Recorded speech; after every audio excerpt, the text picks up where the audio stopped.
और बात सबसे पहले नेपाल त्रासदी की करेंगे, जहां पर मौत का आंकड़ा बढ़ गया है और इस बीच खबर सामने आई है नेपाल और तिब्बत में कुल 190 लोगों की मौत हो गई है और अभी भी 1400 से ज्यादा लोग अभी भी लापता बताए जा रहे हैं। नेपाल में 826 लोग लापता हैं। लापता में 300 से ज्यादा भारतीय हैं और तिब्बत में, जी हां, तिब्बत में करीब 558 लोग लापता हैं और इसी के साथ बताया जा रहा है कि अब तक 1400 से ज्यादा लोग लापता बताए जा रहे हैं, जिनमें सबसे ज्यादा लापताओं की संख्या नेपाल में 826 लोग लापता हैं और भारतीय, जी हां, लापता में 300 से ज्यादा भारतीय हैं।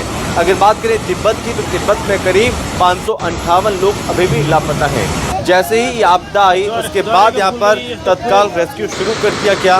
भारत की तरफ से भी सहायता भेजी जा रही है, मदद का हाथ आगे बढ़ाया गया और इस मदद को लेकर नेपाल के प्रधानमंत्री की ओर से भी धन्यवाद किया गया है, क्योंकि ये मुश्किल वक्त है। इस वक्त नेपाल की मदद लगातार भारत की ओर से की जा रही है।